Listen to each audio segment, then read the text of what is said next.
Good morning దేవుని ప్రియ కుమారుడా, good morning దేవుని ప్రియ కుమార్తె. Special good morning to you. దేవుని కుమారుడా, దేవుని కుమార్తె, నీ జీవితంలో దేవుడు నెమ్మదిగా ఉండమని కోరుతున్నాడు. నీ జీవితంలో శాంతి సమాధానంతో ముందుకెళ్ళమని కోరుతున్నాడు. సంగమా, దేవుని లేఖనాలు మనకు చెప్తున్నాయి, దేవునితో మనకు సమాధానం కలదని. చూడండి, ఎవరైతే దేవునితో సమాధానము లేదని భావంతో ముందుకెళ్తారో, దేవునితో గొడవ ఉందని, దేవుడు నాకు దూరం అయిపోయాడని ఈ భావాలతో ఎవరైతే ఉంటారో వారు ఎప్పుడు కూడా నీరసించిపోతారు. వారి జీవితంలో వారు ఎంత ప్రార్థన పరులైనా, ఎంత దేవుని వాక్యం చదువుతున్న వ్యక్తి అయినా, ఏ వ్యక్తి అయితే దేవునితో దూరం ఉన్నాడని భావం కలిగి ఉంటాడో వారి జీవితంలో నెమ్మది ఎప్పుడు కూడా అనుభవించలేరు, నెమ్మదితో ముందుకు వెళ్ళలేరు. సంగమా, ఏదో దేవుడితో మాట్లాడి చెప్తున్నాడు. ఈ మాట జాగ్రత్త వినండి.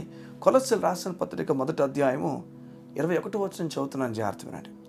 మరియు గత కాలమందు దేవునికి దూరస్తులను మీ దుష్క్రియల వలన మీ మనసులో విరోధ భావం గలవారనయ్యుండిన మిమ్మును కూడా తన సన్నిధిని పరిశుద్ధులుగాను నిర్దోషులుగాను నిరపరాధులుగాను నిలవబెట్టకు ఆయన మాంసయుక్తమైన దేహమందు మరణం వలన ఇప్పుడు మిమ్మల్ని సమాధానపరిచినాం. బైబిల్ మనకు చెప్తున్న మాట చూడండి, దేవునికి మనం దూరంగా అయిపోయాం ఇంతకుముందని. నిజమే, వాస్తవమే, మన దేవునికి పాపం వల్ల దూరం అయిపోయాం. ఇప్పుడు బైబిల్ తెలియజేస్తుంది, మరలా దేవునికి మనం దగ్గర అవ్వడానికి కారణం మన మంచి పనుల వల్ల కాదని, మనం చేసిన మంచి కార్యాల వల్ల కాదని. దేవుని వాక్యమే చెప్తుంది. చూడండి, దేవుని వాక్యం ఏం తెలియజేస్తుంది? తన సన్నిధిని పరిశుద్ధులుగాట. దేవుని సన్నిధిని దేవుడు మనల్ని పరిశుద్ధులుగా నిలబెట్టాడట. హోలీ పీపుల్గా సెటప్ అంటే దేవుని కోసం ప్రత్యేకమైన వ్యక్తులుగా మనల్ని నిలబెట్టాడు. నిర్దోషులుగా అన్న మాటకు అర్థం దోషము లేనివాడని. వీడి నిర్దోషి అండి, వీడు తప్పు చేయలేదు, వీడి పైన నేరం మోపబడింది, కానీ వీడు దీంట్లో నిర్దోషి. చూడండి, మన దేవుడు ఏ నేరము చేయలేని వ్యక్తిగా కూడా ఎంచుకున్నాడట. ఇది ఎలా సాధ్యమేనంటే, చూడండి, పరిశుద్ధులుగా మనల్ని సెటపాటు చేసేట, పక్కన పెట్టాడట.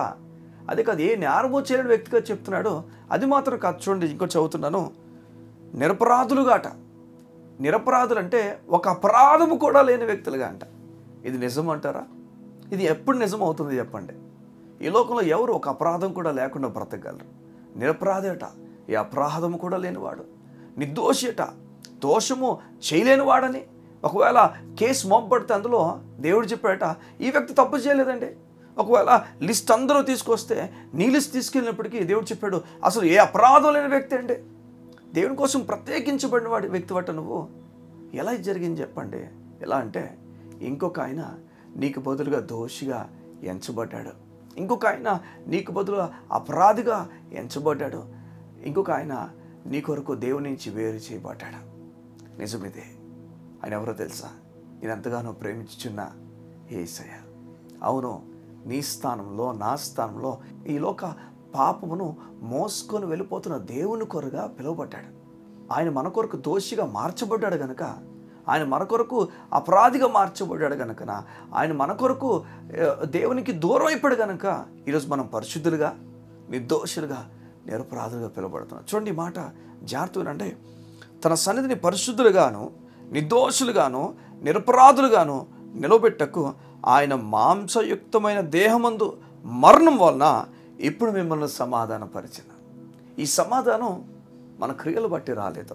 ఈ సమాధానం మన పనులు బట్టి, ప్రార్థన బట్టి రాలేదు. సంగమా, ఒక వ్యక్తి గాలికి ప్రార్థన ప్రార్థన చేస్తారట. ఎవరంటే, దేవుడు ఎక్కువ మాట్లాడడం వల్ల వింటాడేమో అనుకున్నారు. అంటే వీరు ప్రార్థన చేసే వాళ్ళు ఉన్నారు, లేకుండా లేరు. వీరు అధికంగా మాట్లాడడం వల్ల దేవుడు వింటాడేమో అనుకుంటారట. అందుకు వీధుల్లోనూ సభల్లోనూ ఎన్నెన్నో చోట్ల వీరు ప్రసంగాలు చేసినట్టుగా ప్రార్థన చేస్తారు. అనుకున్నారు ఏమంటే దేవుడు ఇలా చేస్తే వింటాడని. అంటే ఇలాంటి ప్రార్థనా పరులు ఉన్నారు. కానీ వాక్యానుసారమైన ప్రార్థన ఏదంటే, అయ్యా నన్ను నిర్దోషిగా చేసావు, నన్ను నిరపరాధిగా చేసావు, ఏ పాపం లేని వాడుగా నన్ను చూస్తున్నావు, కారణం నీ కుమారుడు నా నిమిత్తము చనిపోయాడయ్యా, నీకు వందనాలు అయ్యా, నీవు నీ కుమారుడిని పంపించి ఆయన దేహం పైన శిక్షను వేసావు, నీకు స్తోత్రాలని చెప్పి, ఇది వాక్యానుసారమైన ప్రార్థన. ఈ ప్రార్థన కాన్ఫిడెన్స్ని పెంచుతుంది. ఈ ప్రార్థన దేవుని సన్నిధికి చేరుతుంది. కారణం దేవుని లేఖనాల ప్రకారమైన ప్రార్థన కనుక. సంగమ, ఉదయాన్న దేవునితో మాట్లాడుతున్నాడు. దేవునికి నీకున్న సమాధానము ఎప్పుడైతే నీకు అర్థమవుతుందో, నెక్స్ట్ ఫర్దర్ స్టెప్ ఒకటి ఉండబోతుంది. అది శాంతి సమాధానంతో నువ్వు నింపబడతావు. నీవు దేవునితో సమాధానం ఉందని ఎప్పుడు తెలుస్తుందో, చూడండి దేవుని సంగమా, దేవునితో సమాధానం ఉందని చెప్పి నువ్వు గ్రహించకపోతే నీకు సమాధానం ఉండదు లోపల. నీవు సమాధానం కాకుండా నీవు ఆవేశంతో, కంగారుతో, నీ జీవిత విషయాల్లో భయంతో ముందుకు వెళ్తావు. నీకు దేవునితో సమాధానం ఉంది అన్న విషయం నీవు ఈ లోకంలో సమాధానం బ్రతుకున్నట్లుగా చేస్తుంది. ఈ మర్మం నీకు అర్థమవుతుందా? దేవునితో సమాధానం నీకు ఉందని అర్థమైనప్పుడు నీవు ఈ లోకంలో సమాధానం కలిగి బ్రతకడానికి ముందుకు అడుగులు వేస్తావు. ఈ ఉదయం అట్టి సమాధానంతో దేవుడిని నడిపించాలని నేను కోరిక కలిగినానో ఆ సమాధానంతో దేవుడిని నడిపించును గాక. కళ్ళు మూసుకుంటావా? ఏదో నీ గురించి ప్రార్థన చేస్తాను. మా ప్రియ పరలోకపు తండ్రి, నీ బిడ్డలు పరిశుద్ధులుగాను, నిర్దోషులుగాను, నిరపరాధులుగాను నీ మాంసయుక్త దేహమందు మరణం వల్ల జరిగిన విషయాలు బట్టి మేము మాట్లాడుకున్నాం. అవునయ్యా, నీ బిడ్డలు నెదుట పరిశుద్ధులుగా ఉన్నారు.